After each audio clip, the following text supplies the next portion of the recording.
Hey, old man. Did you know Elden Ring just turned 3 years old a few days ago? Yeah, 3 whole years of Elden Ring. Time really flies, doesn't it? Call it a hunch, but with the announcement of Night Rain, I think FromSoft and Bamco are just about ready to bring a close to any PvP-focused updates for Elden Ring. Or rather, they've been ready since October of 2024. Regardless, we had a pretty great run as a community. From nerfing the Dark Sword to buffing hammers and flails, we've been extremely privileged with all the balance updates we've received over the course of our time as PvP enjoyers. Not only just for Elden Ring, but Dark Souls 3 as well. Despite all the blood, sweat, and tears FromSoft and Bamco poured into balancing PvP, they were never quite able to get it right. The current state of Elden Ring PvP is not great. Regrettably, the time eventually comes to move on to bigger and better things. Is this the end of FromSoft PvP? Can't say for certain, but with the continual disinterest from both the developers and the casual side of the fanbase, I predict it will only be downhill from here. Instead of moping about it, I say we celebrate the good times we had with Elden Ring's PvP. And for those who've had their fill, I completely understand if you want to move on. Which brings me to the topic of this video. I just wanted to announce that I am releasing a mod. Aside from Luke Yui allowing me to integrate seamless co-op, my thanks again, you brilliant person, this is an entirely solo project I've crafted from start to finish. The mod itself, which you've probably guessed, is a rebalancing centered around Elden Ring's PvP. But why? Why would I make this mod? Especially when it's such an oversaturated category of content. With the existence of Reforged, Convergence, Garden of Eyes, what kind of experience could I possibly offer that those mods can't? Well, let's take a closer look.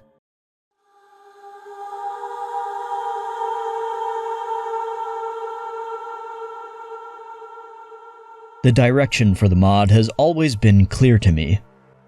When you think of a mod, at least for Elden Ring, you usually think of something that aims to transform the game into something entirely different. Whether that's through gameplay elements, visual elements, or storytelling, the name of the game you can tangibly observe in a lot of successful Elden Ring mods is how much distance can you create from the original source material in order to make an experience that is both fresh and enjoyable. Usually, the objective is to create as much distance as possible, and in return, you're left with something that isn't really Elden Ring, which, like I said, is the end goal. Contrary to that, this mod aims to do the opposite of create distance. In fact, my objective is to stay as close to the source material as possible while hyper-focusing on the most neglected avenue of gameplay, PvP. But why? Why stay so close to the source material? It is, after all, the method of transformation that is enjoyed ubiquitously by players. To which I retort, why create distance from the source material in the first place? Is the enjoyability of a mod truly measured by how different it is from the source material? That's what this mod aims to find out. I love Elden Ring. Flawed as it is, at its core, it's easily one of the most compelling PvP experiences on the video game market. Which is why, despite all its flaws and 3 years later, creators are still making PvP-related content about this game. And viewers are still sitting back and enjoying this content. I'm sure you've heard what I'm about to say in hundreds of other video essays, so I won't even bother. I don't want to make another Dark Souls. I don't want to make another Bloodborne. What I want is to create a PvP experience that takes from Elden Ring and expands upon certain themes, patterns, and leitmotifs observable in the vanilla game. There's a lot of things I love about this game, and there's a lot of things I don't love about this game. For instance, I love all of the new mechanics introduced into Elden Ring. Jumping, crouch attacks, guard counters, Ashes of War. I love it all. Whenever I play the game, I just am constantly wishing they did more to balance these mechanics. One thing I really dislike about the game is the fact that some weapons are just arbitrarily better than others. A large factor that enables these discrepancies is the fact that the moveset variety is largely flavorless across most weapon classes, especially the ones that possess a large number of weapons. These weapons often share the same exact moveset, leaving players no choice but to use the weapon of a class that possesses the most damage and the longest range. Every so often, there exists an alternate moveset sprinkled here and there, and while these instances are greatly appreciated, they simply do not occur often enough to alleviate the issue. I could go on and on about my personal preferences, but instead, let me just get started on how I altered the game. For your convenience, I'll leave a link to a changelog I typed out if you prefer to read at your own pace. After all, you can't really Control F a video. Another thing, this video will only be a general summary of the changes made, but the rabbit hole goes deep, like 17 pages worth of changes deep. Anyways, let's get started.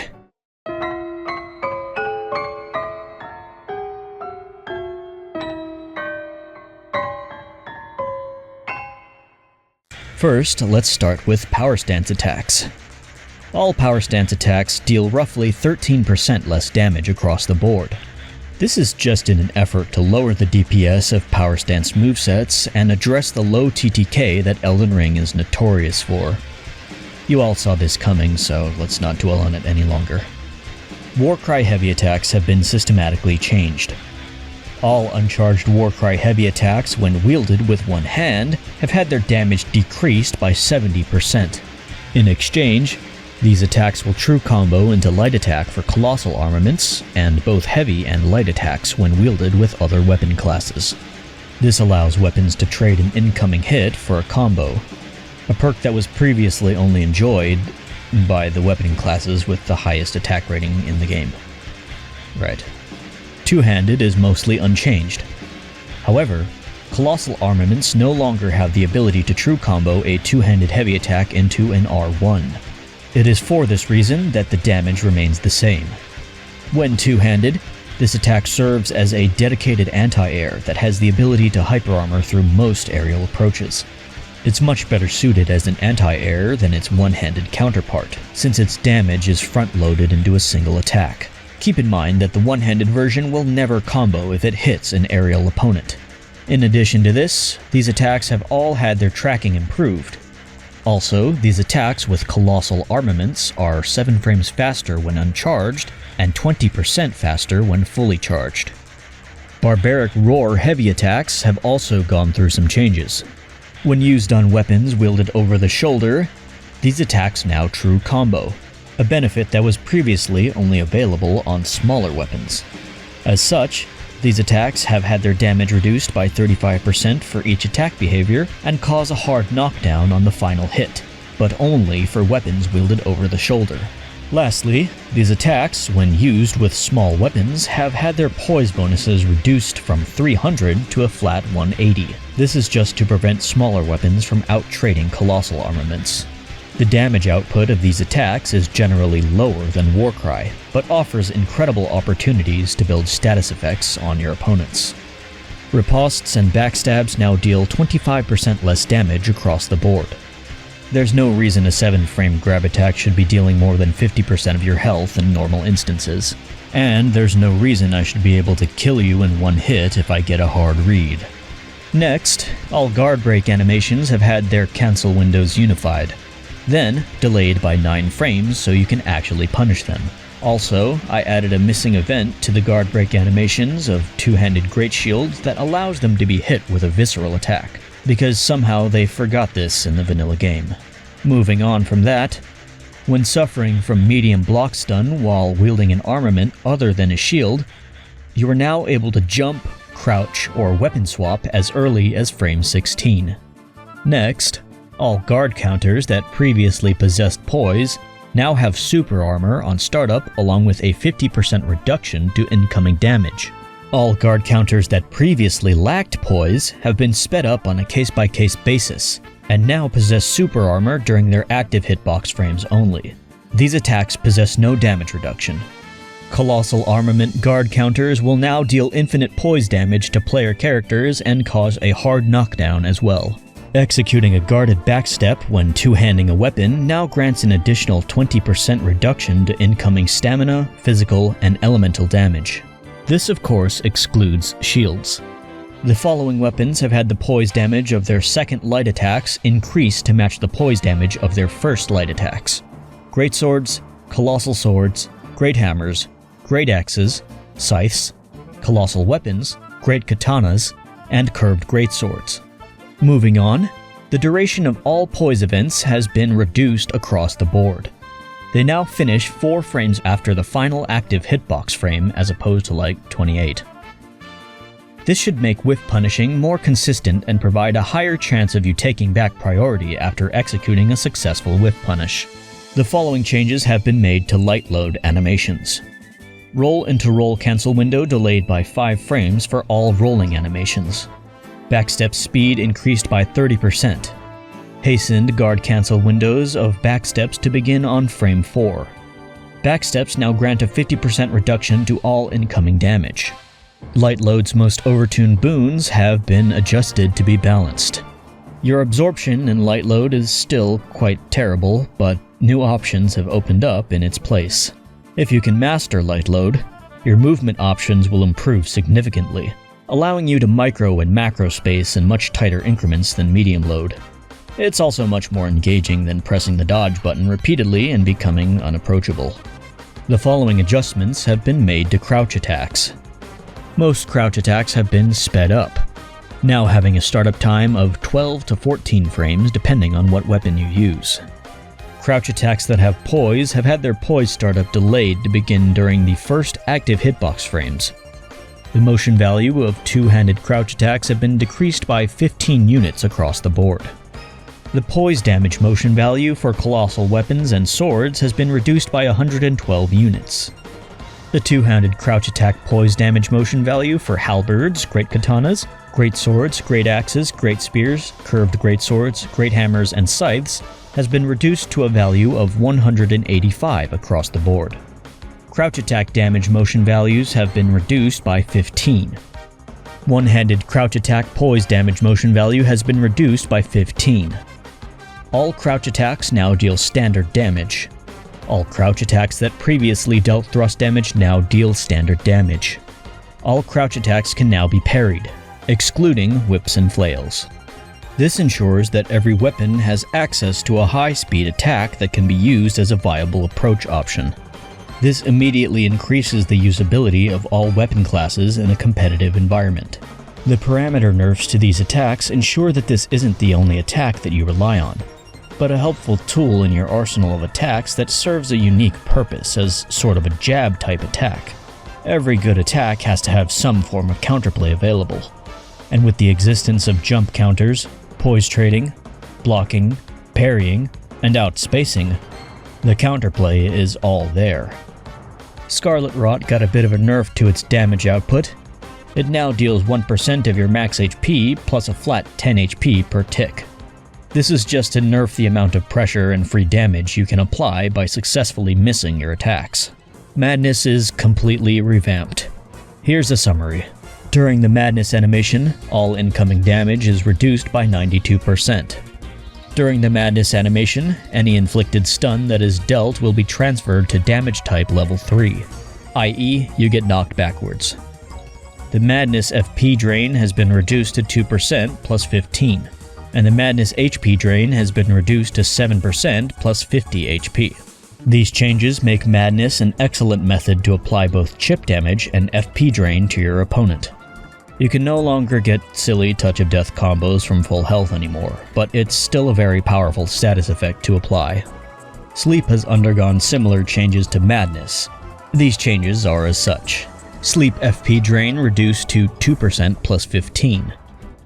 Eternal Sleep FP drain reduced to 5% plus 20. Sleeping animation uses a longer animation, leaving more time to punish upon a successful proc.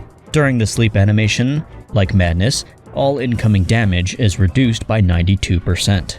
And like Madness again, during the sleep animation, any inflicted stun that is dealt will be transferred to damage type level 3, i.e. the player is knocked backwards.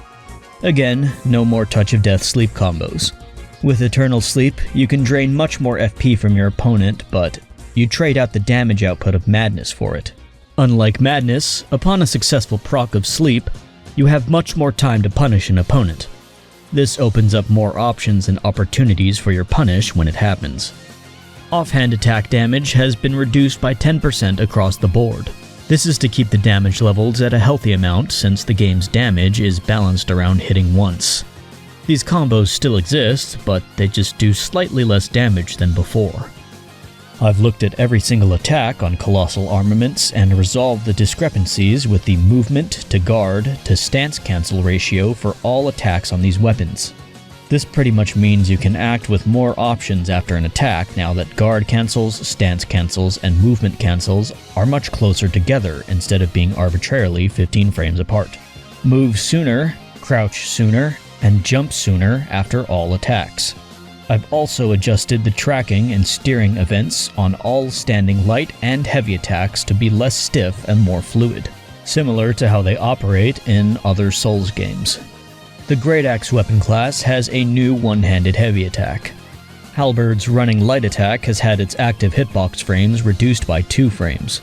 These 2 frames have been delayed to begin on frame 17, where the weapon's length is fully extended, ensuring you get the most range out of this attack.